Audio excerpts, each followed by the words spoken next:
In some circles, it's considered impolite to talk about money, but I think we have to talk about money because money as we know it is disappearing. I'm going to start with an anecdote about my father.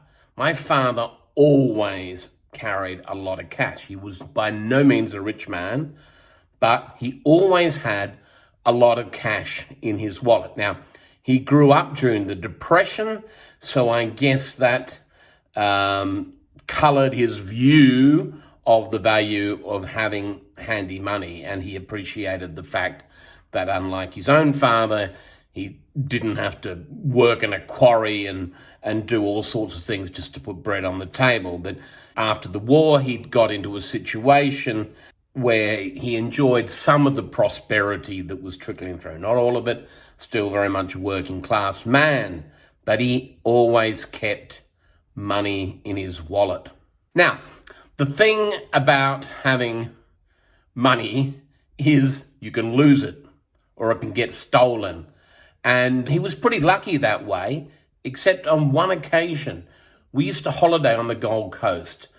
From Brisbane, that's about an hour and a half drive. In those days, probably longer. And we set aside a couple of weeks each year. That was the big family holiday for all of my youth. Into my 20s, that continued. And in fact, it started a generation before because my mother grew up. They always holidayed at this particular place. Anyhow, we're halfway home in the car and my father realizes he doesn't have his wallet. What he's done is he's left the wallet with quite a few $100s in it, which is probably the equivalent of having 1,000 or more these days. He's left it under the mattress of the bed because that's what he used to do at home, apparently, and that's what he did when he was on holidays. Now, he was lucky, we were lucky, that the person who came in to clean the apartment we'd been in found it, had taken it back to the agent. When my dad rang, they said, yes, we've got it here. So, okay, we had to go back and get the wallet, but at least his money was safe. I'll let you decide whether that would happen these days. Okay, so as I said, Dad's wallet always full of money. Here's my wallet. And I will open it up, and there's a couple of bits of random paper. There is, looks like the remnants of a ticket or something. And there are credit cards and my driver's license. That's what I have in my wallet. Not a note to be seen. No 50s, no 100s, no 20s, no 10s, no 5s, nothing. For the purposes of this video, I had a look around my place to see if I actually had any cash money. And here it is. Two 20-cent pieces, a 10-cent piece, and $1.50. So $1 and $2. In fact, there you go. This isn't even an Australian coin. So $1.90 and a foreign coin. That's not going to get me very far, is it? There's not a lot of things you can buy for $1.90 these days. But of course, I've got the cards and I've got the mobile phone with the apps on it. So I can pay for just about anything. I say that I can pay for just about anything as long as the shop that I go to will accept cards and which ones don't, and as long as the technology is working, because the electricity goes down, the internet breaks, there's been a cyber attack, and we've had a couple of major cyber attacks in the news over the past months and years. Everything just stops. And that's when people like my dad would just whip out the cash. Mind you, though, the people at the other end may not have the facility to accept the cash because they don't have any change. And when I think about this, I also think about the old story about the elderly woman who used to go to the bank once a week and asked to look at her money, and they humoured her and they bought out some notes and said, here's your money, it's safe.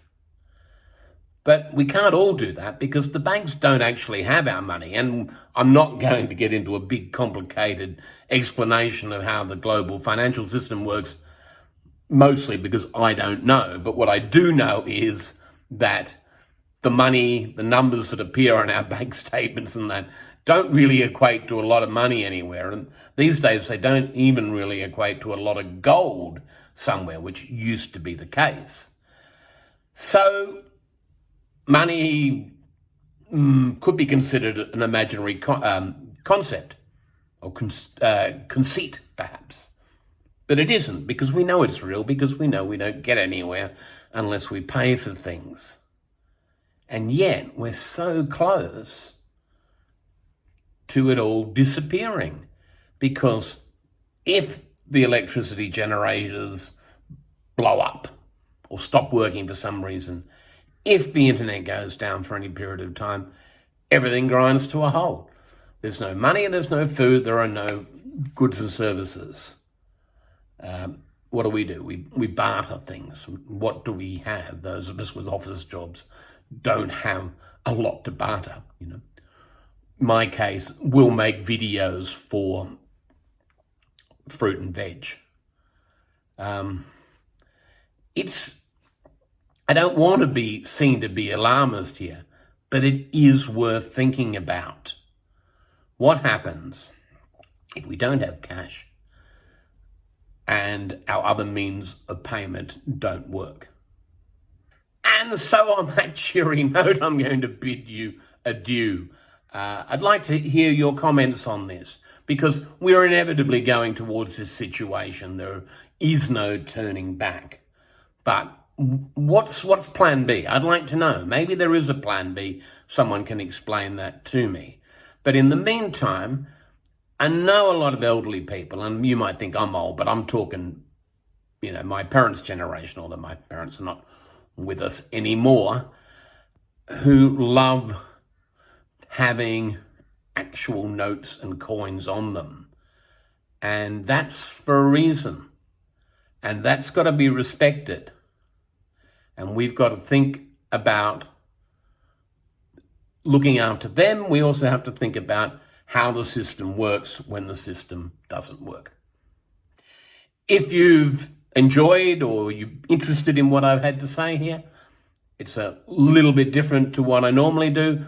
What I'm trying to do is to mix it up a bit, but also to talk about things that I'm passionate about that may be a little bit provocative. What do you think about this? Do we still need cash money? What do we do if we don't have cash?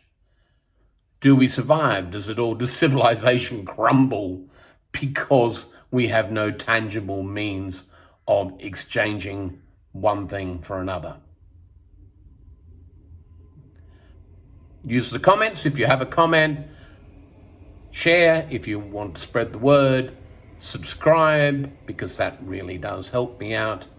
And have a good day. You deserve it.